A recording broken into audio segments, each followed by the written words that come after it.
manqué les 22 premiers, bien, c'est pas grave parce qu'il n'y a pas toujours des liens entre mes messages. En fait, il y en a parce que c'est la Bible, c'est toujours le même livre. Et ce matin, cependant, il y a un lien avec ce que j'ai dit il y a 2 semaines. Donc, on avait vu ce petit résumé-là donc, de l'Ancien Testament qui est divisé en 4 sections. Et la semaine dernière, en fait, il y a 2 semaines, on avait vu Ésaïe, première partie. Ce matin, Ésaïe, deuxième partie. C'est la première fois que je fais 2 parties sur un livre de l'Ancien Testament. Je me suis dit, je n'ai pas le choix, c'est trop riche, c'est impossible à présenter tout d'un coup.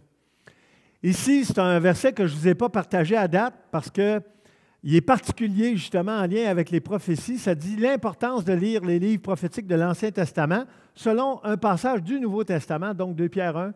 Ce n'est pas par une volonté d'homme qu'une prophétie a jamais été apportée, mais c'est poussé par le Saint-Esprit que des hommes, par exemple le prophète Ésaïe, ont parlé de la part de Dieu.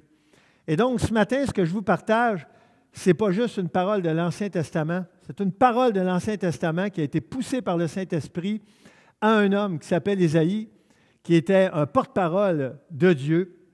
Et ce passage-là, lorsqu'on le lit, c'est Dieu qui nous parle. C'est Dieu qui nous parle. Oui, il faut le mettre dans son contexte. Oui, c'est dans l'Ancien Testament. Mais vous savez quoi? Si tu veux connaître quelqu'un, par exemple, je veux connaître Cossal. Je demande à Cossal, Cossal, parle-moi de toi. Puis je fais juste écouter les 10 dernières années de vie de Cossal. Est-ce que je vais connaître Cossal comme il faut? Non. Je vais connaître Cossal si Cossal me parle de lui depuis son enfance. Là, je vais le connaître.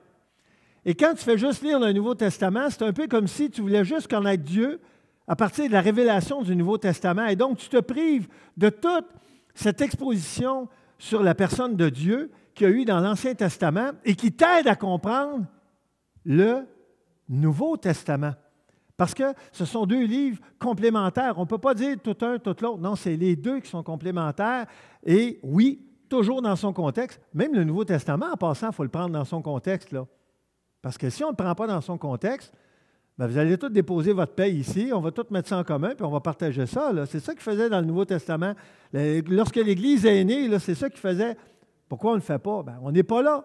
Pourquoi? Parce qu'il y a un contexte particulier. Donc, le contexte, c'est toujours bon. Dans toute la Bible, il y a toujours un contexte à tenir compte lorsqu'on lit les Écritures. Mais ce matin, on va invoquer le Seigneur afin que ce soit lui qui nous parle ce matin à travers ce message. Prions. Bon et tendre Père, que ta parole nous parle ce matin. On est ici réunis en ton nom, afin, Seigneur, que ta révélation se manifeste à nous, afin que ta vérité, Seigneur, soit exposée d'une manière encore plus présente dans nos vies. En Jésus qu'on te le demande et pour ta gloire. Amen. Alors, Ésaïe, d'ailleurs, est cité, je l'avais dit il y a 2 semaines, directement dans le Nouveau Testament, plus de 65 fois. C'est le prophète de l'Ancien Testament qui est le plus souvent cité dans le Nouveau Testament. Donc, je vous dirais, si tu as à lire un livre prophétique, que tu veux comprendre là, à quel point là, la prophétie, c'est fort, c'est riche, il faut que tu lises Ésaïe. C'est le livre par excellence. Mais évidemment, tous les livres sont d'une valeur égale dans les Écritures. Ils ont tous été inspirés. Imaginez-vous, ce matin, je me réveille à 6h30. Ça, c'est mon cadran biologique qu'on appelle, en tout cas, tu sais, c'est genre, je me lève à 6h30 tous les jours de la semaine. On est dimanche, on est samedi, ça ne change rien. Je me réveille à 6h30. Fatigant, ça. Puis moi, tourner dans le lit pendant 1 heure, là, j'ai bien de la misère avec ça. Et là, le matin, je me réveille, puis là, je me dis, hey, il y a de quoi qui manque dans mon message? Et mon message, moi, il est terminé, là. Hier, là, j'ai fermé les livres hier soir, j'ai dit, c'est fini, révisé, puis tout, puis c'est la clé USB, puis toute la version, en tout cas, j'ai ma version tablette également. Et là, je me suis dit, il y a quelque chose que j'ai oublié. Il faut que je le présente un matin. C'est la définition des termes. Je ne l'ai pas fait il y a 2 semaines. Vous savez, on prend pour acquis souvent que lorsqu'on parle, l'autre sait de quoi on parle. C'est-tu vrai, ça? Bien, pas toujours. Hein? Si, par exemple, je parlais à Sylvain Gagné tout à l'heure, si Sylvain me parle de mécanique auto, là, c'est sûr qu'après 2-3 minutes, il risque de me perdre. Je ne suis pas un mécanicien d'automobile. Je connais une couple d'affaires, mais je n'en connais pas tant que ça. Donc, quelques définitions des termes au niveau des prophéties. Ce n'est pas dans mon message, malheureusement. Je vais peut-être vous représenter un jour cette slide-là. C'est une belle slide, là, sur ma tablette. Elle est bien belle, là, mais elle n'est pas là matin parce que je n'ai pas eu le temps de la mettre. Alors, une prophétie, c'est quoi? En réalité, c'est une réception et une déclaration d'une parole provenant du Seigneur à travers une incitation directe du Saint-Esprit et par extension d'un individu. Je recommence, évidemment. Je parle vite en passant. C'est ça qui arrive. Une prophétie, c'est la réception d'un message, d'une déclaration qui vient d'une parole du Seigneur, mais qui a été une incitation directe par le Saint-Esprit envers un individu pour que cette personne-là le transmette à d'autres. Moi, en tout cas, je vais arrêter de lire, patente. C'est tellement clair dans ma tête, puis quand je lis des affaires, des fois, je me dis, il me semble que c'est moins clair que ce que j'ai écrit, mais en tout cas. Autrement dit, Dieu parle par son Saint-Esprit à une personne, et cette personne-là communique ce message-là à d'autres personnes. C'est ça une prophétie, en réalité. Une prophétie, dans la Bible, il y en a une tonne. Un matin, je vais vous révéler des chiffres un petit peu plus loin, je les ai mis dans mon message, là. Mais lorsqu'on parle de livres prophétiques, ce n'est pas quelques prophéties dans la Bible. Ce n'est pas quelques dizaines de prophéties dans la Bible. Ce n'est pas quelques, écoutez-moi bien, là, centaines de prophéties dans la Bible. C'est plusieurs centaines de prophéties. Et vraiment, juste ça, là, ça devrait être suffisant pour nous donner le goût de le lire, puis de le lire solide. Et chaque fois qu'on arrive dans le Nouveau Testament, puis que ça fait référence à une prophétie de l'Ancien Testament, on devrait être curieux pour aller voir, ben voyons donc, ça a vraiment été écrit, ça? Ben oui. Parce que là, tu viens d'enrichir ta lecture, tu viens de réaliser que ce que tu lis aujourd'hui, en 2019, qui a été écrit il y a environ 2000 ans, bien, c'est quelque chose qui avait déjà été écrit il y a 3000, 3500 ou 4000 ans. Wow! Hey, ça vient de donner du punch à ce que tu lis, là. Ce n'est pas une petite lecture banale, là. Tu viens de lire une prophétie. En plus, on va le voir un matin, c'est qu'il y a des prophéties qui s'accomplissent à deux événements. Ça arrive, ça, puis c'est pas rare. Un meilleur exemple de ça, c'est un passage justement dans Ésaïe 7, 14, où ça parle que la Vierge va être enceinte. La Vierge, en parlant de qui? De quelle Vierge? On parle de Marie. Mais ce passage-là fait rapport également à un événement dans le livre d'Ésaïe qu'on voit au chapitre 8, où une Vierge a enfanté. Donc, c'est intéressant de voir que dans Ésaïe 7, nous, on le lit toujours avec nos lunettes du Nouveau Testament, qui n'existaient pas à l'époque d'Ésaïe. On se dit, wow, belle prophétie sur la naissance de Jésus. Oui, mais la même prophétie a été accomplie dans l'histoire, dans la vie d'Ésaïe. Dans Ésaïe 8, on peut lire le passage qui se rapporte à ça. Également, une chose importante, c'est que les prophètes, lorsqu'ils parlaient, ils ne savaient pas tout, mais ils disaient tout. Ils disaient tout ce que Dieu leur avait demandé de dire. Est-ce qu'ils comprenaient? Est-ce qu'ils comprenaient? Pas nécessairement. Pas nécessairement. Pensez-y 2 secondes. Les prophéties sur Jésus, comment ils pouvaient les comprendre? Jésus n'était pas là. On parle de milliers d'années qui séparent 2 événements. Alors, le prophète, lui, il avait une inspiration du Saint-Esprit, il l'écrivait, et les gens la lisaient, puis il parlait du Messie qui allait venir, puis de ses souffrances, par exemple, qu'on voit dans le livre d'Ésaïe. Donc, c'est très intéressant de voir que les prophéties, c'est une richesse exceptionnelle du livre de la Bible. Si vous lisez des romans, si vous lisez toutes sortes d'ouvrages, il y a peu d'ouvrages dans la vie qu'on lit qui contiennent des prophéties. Et dites-vous que s'il y a des humains qui ont fait des prophéties, ça n'a rien à voir avec la quantité de prophéties de la Bible et surtout la quantité de prophéties réalisées dans la Bible. On parle d'un livre prophétique, très, très riche. Une chose intéressante aussi, les prophéties n'étaient pas juste là pour prédire le futur, pour annoncer des événements de l'avenir. Ils étaient là également pour stimuler la foi, pour encourager le peuple de Dieu à la foi, à vivre avec Dieu, à s'approcher de Dieu. Et ça, lorsqu'on lit ça, on s'aperçoit que, OK, ce n'est pas juste un côté spectaculaire de la prophétie. Il y avait un côté aussi très terre à terre, où les prophètes encourageaient le peuple de Dieu à l'obéissance et à marcher dans les voies de Dieu. Donc, je vous résume en tout cas cette petite slide là, que j'ai rajoutée ce matin entre 6h30 et 7h30. Ah, que je n'étais plus capable de dormir, puis j'étais tellement... j'étais vraiment décollé, là. Je n'avais même pas bu de café en passant. Pas besoin de café, moi, pour être... Ce livre hautement prophétique aborde le sujet du jugement divin envers son peuple pécheur, mais il présente aussi la solution sous forme de salut provenant du même Dieu à l'origine du jugement. Donc, c'est intéressant ici. Il y a beaucoup de jugements de la part de Dieu envers son peuple dans le livre d'Ésaïe, mais il y a également la solution.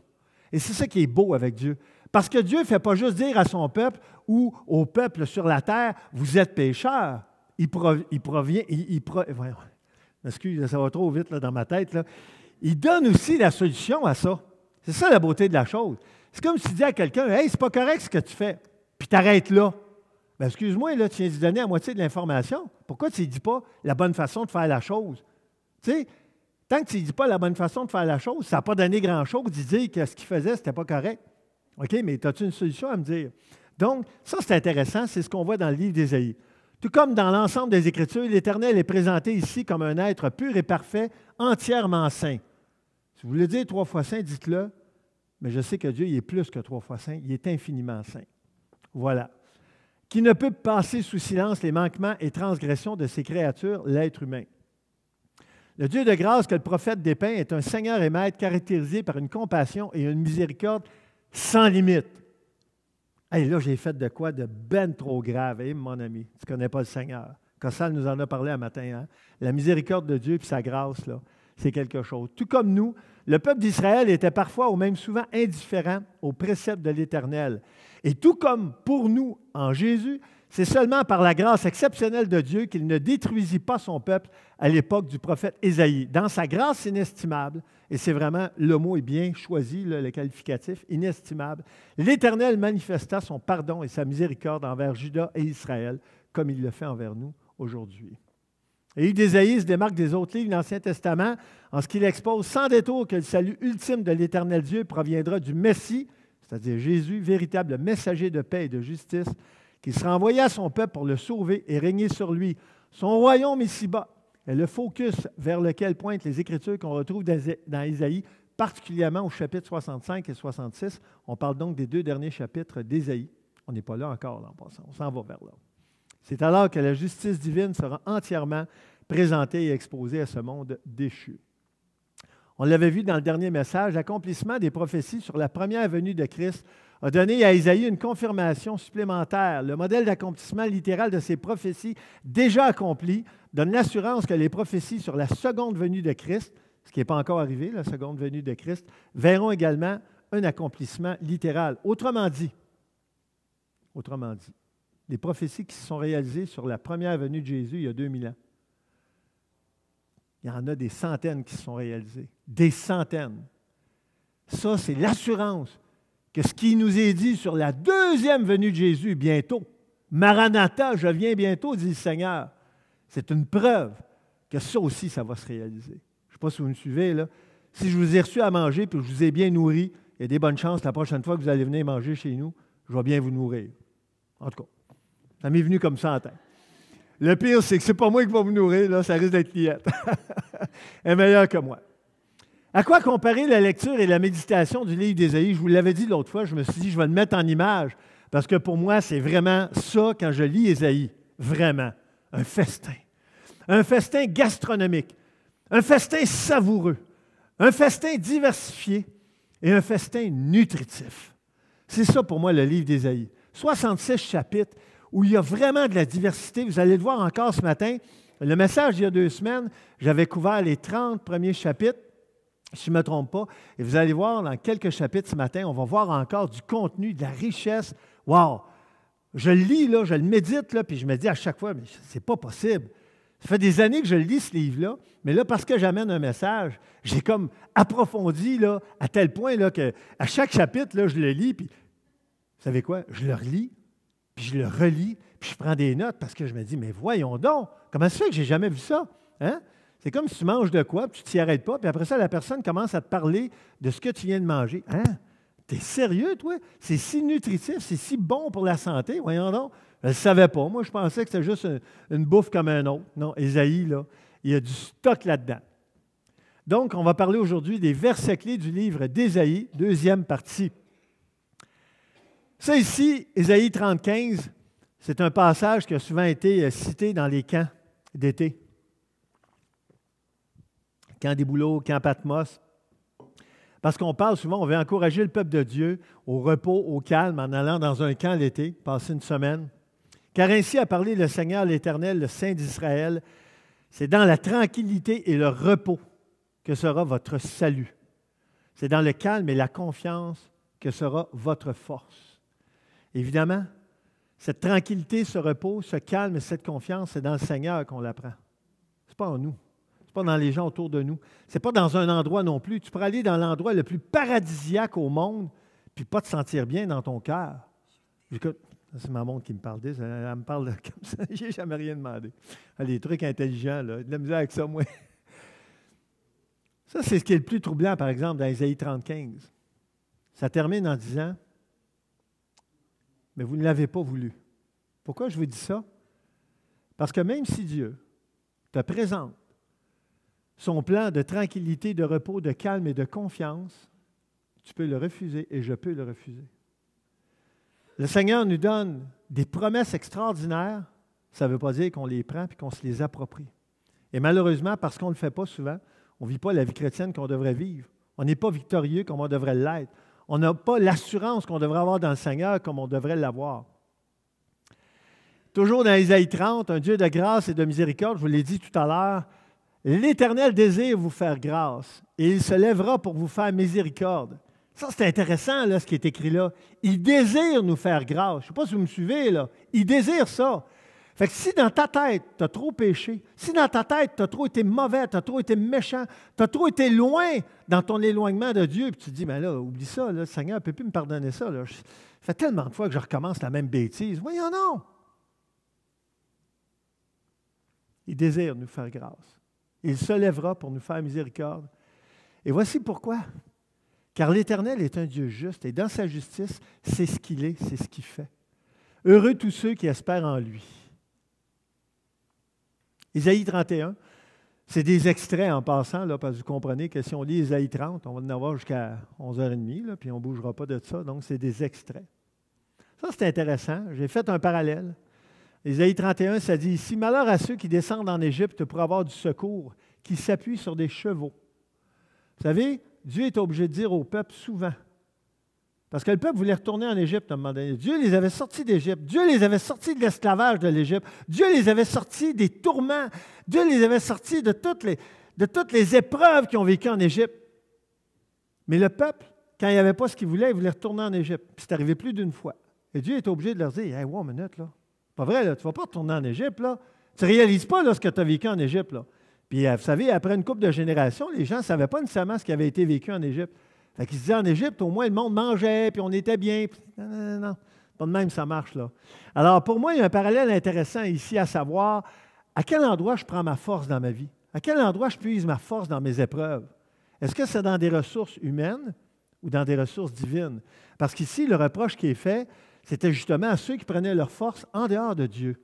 Et je trouvais le parallèle intéressant par rapport à nous, parce qu'un chrétien qui ne va pas bien ou une chrétienne qui ne va pas bien peut aller chercher des ressources à plein d'endroits. Et ce n'est pas toujours ce que Dieu veut. Dieu voudrait qu'on soit toujours le premier sur la liste. Toujours. Est-ce que ça veut dire que la solution va juste rester? Tu peux avoir, par exemple, je donne un exemple, un problème de santé. Non, okay, tu vas voir le médecin, tu ne vas pas prier. Pourquoi? Ben, c'est le médecin qui guérit, ce n'est pas Dieu. Bien, en fait, tu as à moitié raison, puis tu as à moitié tort. Pourquoi Dieu peut te guérir? Mais Dieu n'est pas nécessairement contre les médecins. Alors ça, il faut le savoir, ça. Pourquoi? Parce que les médecins, eux autres, sont là pour faire quelque chose. Dieu leur a donné aussi des capacités, leur a donné une intelligence, des connaissances qui leur permettent de faire des choses. Mais est-ce que ça veut dire que donc, tu n'as pas besoin de prier parce que tu peux aller voir le médecin? Pas nécessairement, parce que il y a des... Moi, je l'ai entendu, écoute, ma soeur est médecin, mon beau-frère est médecin, un de mes meilleurs amis est médecin, des médecins, j'en vois plusieurs dans mon entourage.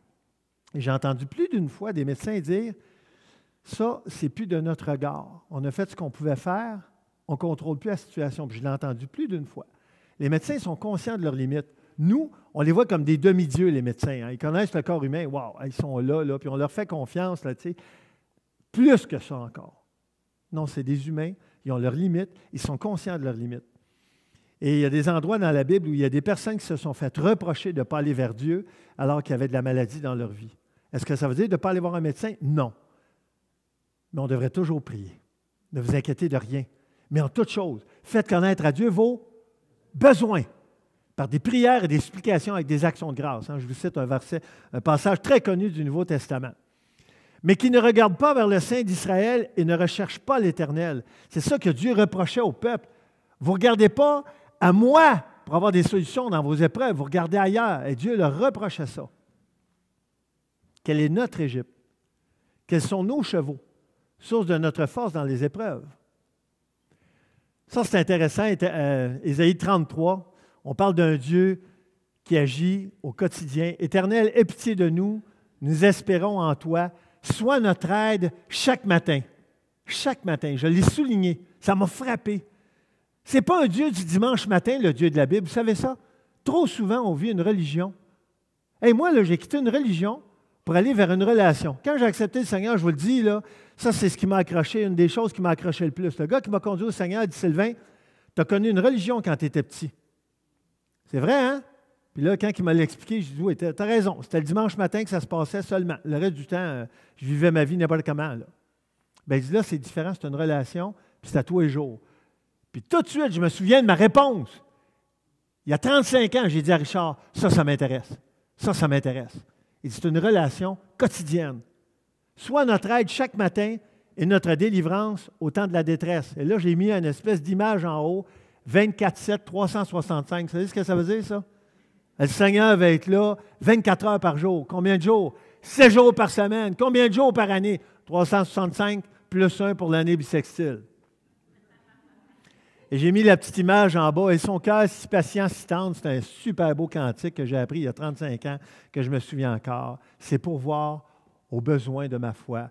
À lui seul, j'ai appris à m'attendre et je sais qu'il s'occupe de moi. Hein? La beauté des cantiques, c'est qu'on les mémorise.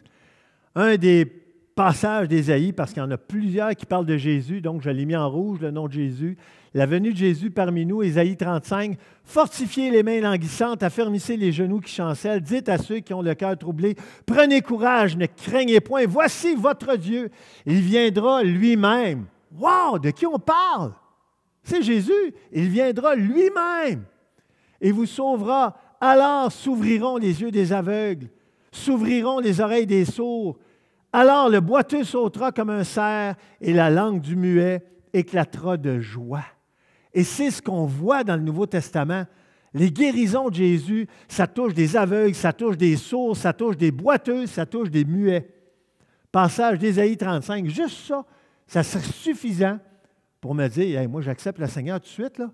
Je veux le connaître, ce Dieu-là, qui a fait cette prophétie-là 1000 ans avant la venue de Jésus. Wow!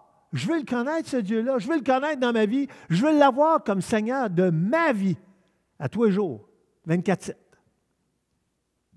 Ésaïe 40, la venue de Jésus. Une voix crie, « Préparez au désert le chemin de l'Éternel, aplanissez dans les lieux arides une route pour notre Dieu. » Ésaïe 40, toujours, nous sommes passagers. J'ai mis un petit titre en haut. Là. Quand je le mets en mauve de même, ce n'est pas ce qui est écrit dans la Bible, c'est juste pour aider à comprendre le passage. Et c'est un passage intéressant. Toute chair est comme l'herbe. Ça m'énerve de lire ça, parce que je suis une chair, puis j'aime pas ça me sentir comme un brin d'herbe. Mais aux yeux de Dieu, c'est ce que je suis pourtant. Et ça, c'est important de réaliser à quel point on est de passage. On n'est pas là, ici-bas, sur terre, pour tout le temps. Il y a d'autres choses de mieux qui nous attendent. Il y a quelque chose qui nous attend qui est mieux que ce qu'on vit ici. On cherche toujours le bonheur ici-bas, mais si on réalisait à quel point ce qui s'en vient, c'est encore mieux, on s'attacherait peut-être un petit peu moins, parce que des fois, on s'attache un peu trop en bas. L'herbe sèche, la fleur tombe quand le vent de l'Éternel souffle dessus. Certainement, le peuple est comme l'herbe. Ce n'est pas moi qui le dis, là, c'est la Bible. L'herbe sèche, la fleur tombe, mais, wow! Mais la parole de notre Dieu subsiste éternellement. C'est-tu rassurant, ça? Pensez-y. Ésaïe, quand il a écrit ça, est-ce qu'il savait, lui, que des milliers d'années plus tard, on lirait ça? Est-ce qu'il savait ça? Non. Il l'écrivait parce que Dieu lui disait par le Saint-Esprit de l'écrire. S'il avait réalisé qu'aujourd'hui, en 2019, on prêcherait sur ça, il serait, voyons non. Il aurait capoté, il aurait dit, ça ne se peut pas. Ce qui m'est révélé va être encore répété puis enseigné, puis ça va encourager le peuple de Dieu des milliers d'années plus tard. C'est ça la beauté des Écritures. Et là, je l'ai mis en 3 slides parce qu'il y a trop de contenu. Il a fallu que je réduise, malheureusement, pour les personnes assises en arrière. Là. Vous vous approcherez la prochaine fois. Là. Des fois, je suis obligé de le réduire, sinon j'aurais mis 8 slides là-dessus. Ésaïe 40, 15 à 31, c'est un passage que je trouve incroyablement riche dans Ésaïe 40, où ça parle de la grandeur de Dieu et des capacités qu'il a là, qui nous dépassent. Mais quelle grâce on a de l'avoir comme Seigneur! Voici, les nations sont comme une goutte d'un seau. Elles sont comme de la poussière sur une balance. Les nations devant lui. Pensez-y, là. C'est quand même quelque chose là, d'appeler les nations une goutte d'un seau, de la poussière sur une balance. Voici, les îles sont comme une fine poussière qui s'envole. Tu sais, l'Australie, ce n'est pas petit comme île, là. Une fine poussière. Et les nations sont devant lui comme un rien. Elles ne sont pour lui que néant et vanité. À qui voulez-vous comparer Dieu? Quelle image ferez-vous de son égal? Ne le savez-vous pas? Ne l'avez-vous pas appris? Ne vous l'a-t-on pas fait connaître dès le commencement? N'avez-vous jamais réfléchi à la fondation de la terre? C'est lui qui est assis au-dessus du cercle de la terre, et ceux qui l'habitent sont comme des sauterelles. On est comparé à de l'herbe? On est comparé à une sauterelle. C'est pas glorieux, mais vous savez quoi? On a une grande valeur à ses yeux. Vous allez le voir dans les prochaines slides, il y a des passages qui m'ont touché, là, solide au cœur, vraiment. Et vous savez ce qui est intéressant quand ça dit que Dieu est assis au-dessus du cercle de la terre? Pendant longtemps, les humains ne croyaient pas que la terre était ronde. Mais si Dieu est assis au-dessus du cercle de la terre, c'est toujours bien une preuve que la terre est ronde. Intéressant ce passage-là. Là. Isaïe 40. Ça peut servir au témoignage, ça, ce passage-là qui a été écrit il y a une couple de milliers d'années, bien avant que l'humain ait la preuve scientifique que la terre est ronde. Dieu l'avait déjà dit. Isaïe 40 toujours. Il étend les cieux comme une étoffe légère. Une étoffe légère, tu sais, genre un morceau de tissu, là. C'est les cieux devant Dieu, ça. Hein? Il les déploie comme une tente pour en faire sa demeure. À qui me comparerez-vous pour que je lui ressemble, dit le Saint? Levez vos yeux en haut et regardez qui a créé ces choses. Pourquoi dis-tu, ma destinée est cachée devant l'Éternel, mon droit passe inaperçu devant mon Dieu? Ne le sais-tu pas? Ne l'as-tu pas appris?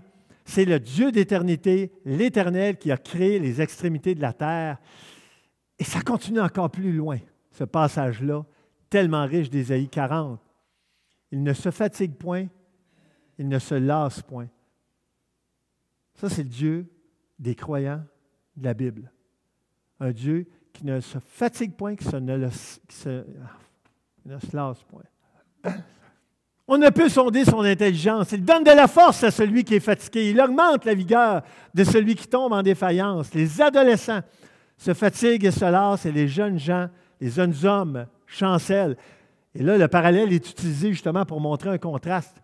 Mais ceux qui se confient en l'Éternel renouvellent leur force.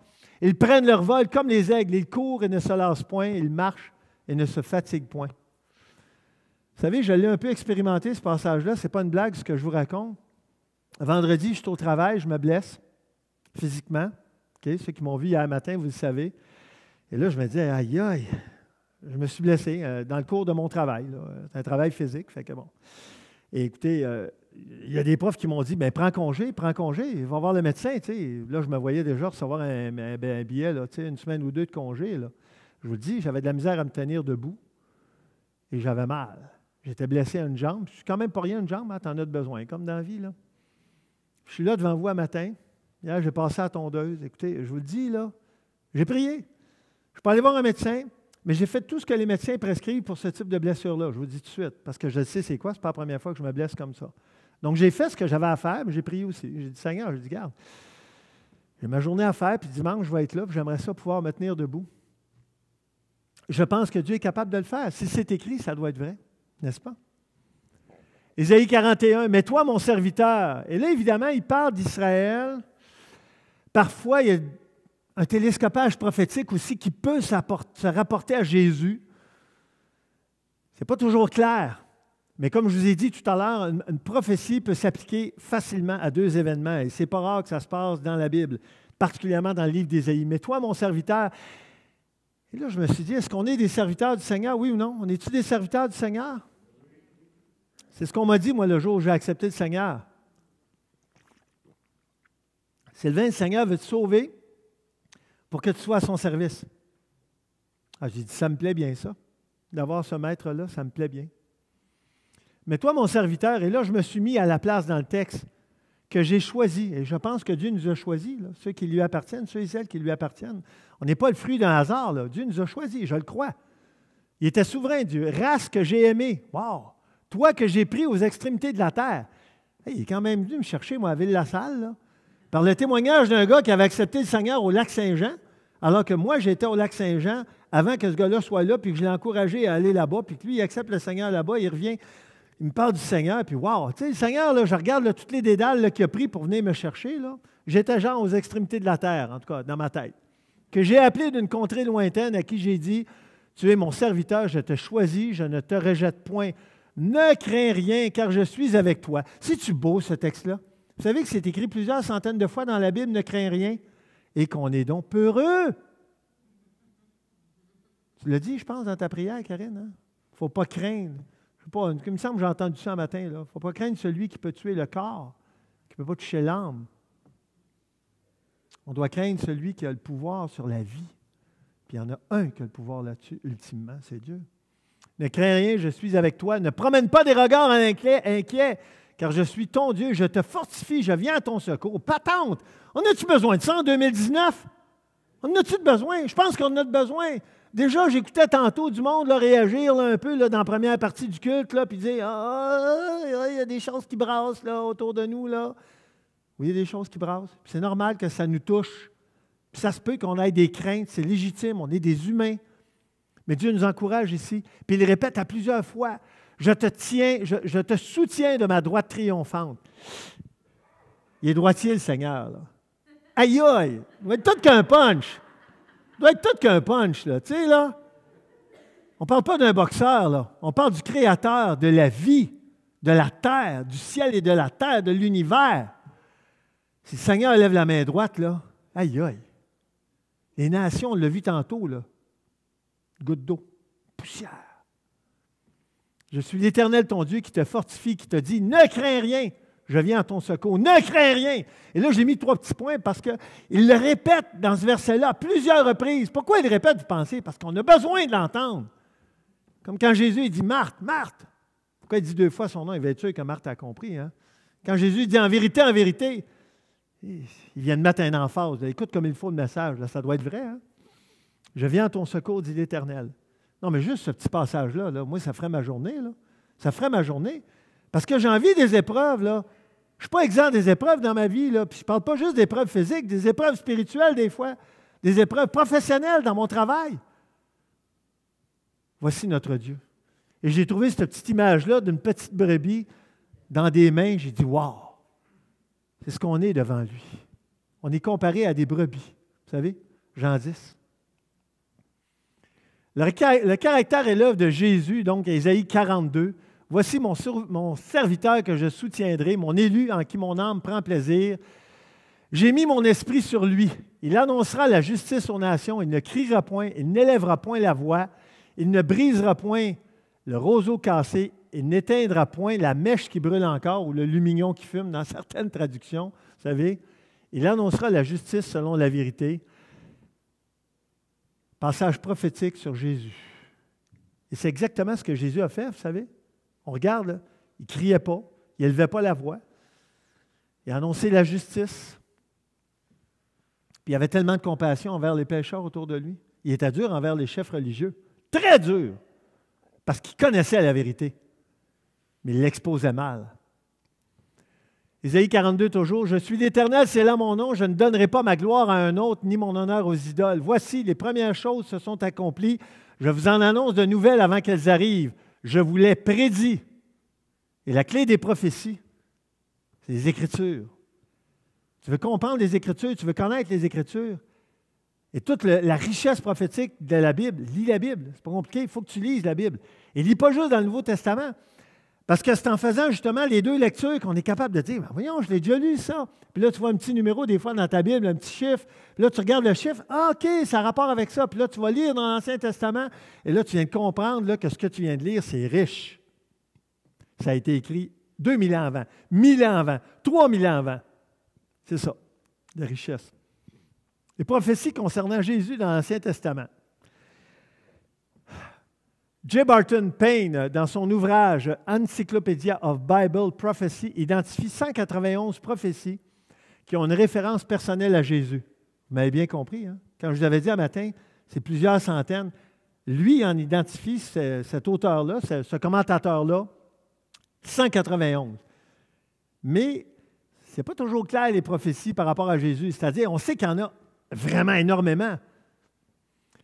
Tandis qu'Alfred Edersheim conclut qu'il y a plus de 456 passages de l'Ancien Testament concernant le Messie.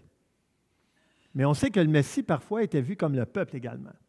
Et il y a d'autres personnages aussi dans l'Ancien Testament qui sont appelés le Messie, entre autres, Cyrus, le roi perse. Mais la plupart des commentateurs bibliques évaluent qu'il y a entre 200 et 400 prophéties de l'Ancien Testament à propos de Jésus. C'est-tu de la prophétie, ça? Ça, c'est riche, ça. Ça, c'est riche. Et en passant, il faut prendre garde également. Les prophéties, c'est spectaculaire. Vous savez, il y a plusieurs années, un livre qui était très populaire dans les livres qui se vendaient en librairie, parce qu'il y avait un homme qui avait écrit des prophéties, semble-t-il, qui s'étaient réalisées là, dans la vie des années, je dirais 80, là, en tout cas, là, entre autres à cette époque-là, dénommé Nostradamus, en tout cas, puis il y avait, semble-t-il, écoute, vous savez, l'ennemi peut très bien, c'est très clair pour moi, l'ennemi peut très bien détourner le peuple de Dieu en donnant un certain pouvoir à un humain, puis oui, qui a fait quelques petites prophéties comme ça qui se sont réalisées dans l'histoire. Tu sais, des fois, en cherchant beaucoup, là, tu sais, ah ouais, il y a peut-être un lien avec ce qui s'est passé dans les années 80, ce qui s'est passé dans les années 90, ça se peut. Mais moi, quand je lis les Écritures, on ne parle pas de quelques petites prophéties, là, parce que souvent, les trucs prophétiques humains, bien, la plupart ne se réalisent pas, mais parce qu'il y en a quelques-unes qui semblent se réaliser, bien, les gens mettent une grande, grande emphase là-dessus. Ce n'est pas le cas dans les Écritures. C'est puissant comme témoignage prophétique, ça, 200 à 400 prophéties. Ésaïe 42, toujours, soyons sans crainte, il nous aime. Ainsi parle l'Éternel qui t'a créé, qui t'a formé. Ne crains rien, car je te rachète. Je t'appelle par ton nom, tu es à moi. Si tu traverses les eaux, je serai avec toi. Et les fleuves, ils ne te submergeront point. Si tu marches dans le feu, tu ne brûleras pas, et la flamme ne t'embrasera pas. Évidemment, il y a des chrétiens qui sont peut-être morts noyés, brûlés, mais il y en a qui ont passé à travers des épreuves aussi, puis qui en sont sortis vivants.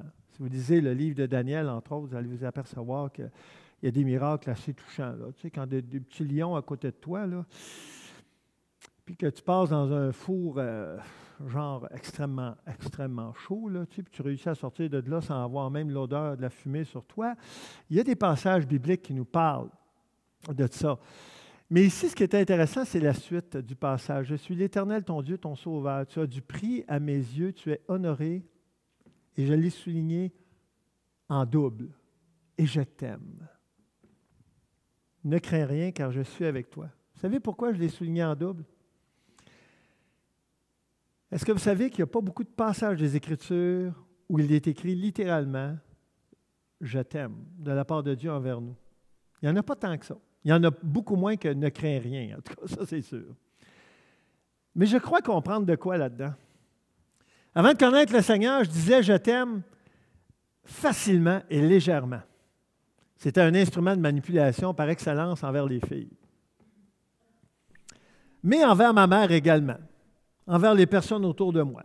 Tu sais, quand je disais « je t'aime » à quelqu'un, c'était une bonne façon de demander de quoi après, puis tu sais, d'essayer de gagner une faveur, puis tu sais, je réalisais que c'était un mot important, ça, « je t'aime ». Tu sais, tu peux faire plein d'affaires avec ça. Tu sais, tu peux vraiment, là, manipuler les gens d'une façon incroyable. Puis quand j'ai accepté le Seigneur, puis j'ai compris la définition du mot « amour », quand j'ai compris l'amour de Dieu, j'ai compris une chose, c'est que je n'allais plus le dire comme je le disais avant. J'allais y réfléchir avant de le dire. Parce que « je t'aime », en réalité, au lieu d'être une émotion que tu ressens envers l'autre, c'est beaucoup plus un engagement que tu as envers l'autre. Quand Dieu dit « je t'aime », c'est parce qu'il a posé des gestes d'amour envers nous. Ce n'est pas une émotion qu'il y a envers nous. Tu sais, tu dis à quelqu'un « je t'aime » ou tu aimes de la nourriture, ou tu aimes un endroit, ou tu aimes un événement, ou tu aimes un groupe musical, ou peu importe ce que tu peux aimer dans la vie, c'est souvent sur la base d'une émotion qu'on ressent et non pas d'une décision d'engagement. Mais quand tu regardes la vraie définition de l'amour, c'est une décision d'engagement. Et dire à quelqu'un « je t'aime », c'est très engageant.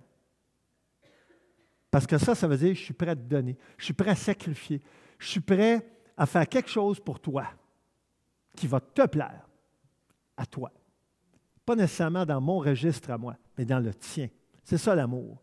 Et quand il est écrit ici « tu as du prix à mes yeux, tu es honoré et je t'aime », pour moi, dans Ésaïe 42, 9, là, il y a tout qu'un message qui est là. Et ce matin, moi, ça me touche droit au cœur de lire ça. Car Dieu a tant aimé le monde, on le connaît par cœur. Est-ce qu'on réalise la portée du passage? Pas toujours. Pas toujours. Parce que ça fait partie de notre culture à un moment donné. Ça devient tellement... Tu sais, il est affiché, il est là, on le connaît par cœur, on le lit, on l'entend, on le chante. Tu sais. Si on réalisait la profondeur de ce passage-là. Et l'Éternel prend plaisir à nos louanges. Ésaïe 43, le peuple que je me suis formé publiera mes louanges. Et ça, là, c'est écrit dans Ésaïe. Hein? Dieu prend plaisir à nos louanges. Ce n'est pas juste passer du temps pour chanter pour le fun là, qu'on fait ça. Là. Ésaïe 43, nos transgressions. Ça, c'est intéressant, le tourmente. Tu ne m'as pas invoqué car tu t'es lassé de moi, mais tu m'as tourmenté par tes péchés, tu m'as fatigué par tes iniquités. Vous savez, des fois, on a de la misère à comprendre comment Dieu deal avec nos péchés. Voici comment il deal. Ça le tourmente, ça le fatigue.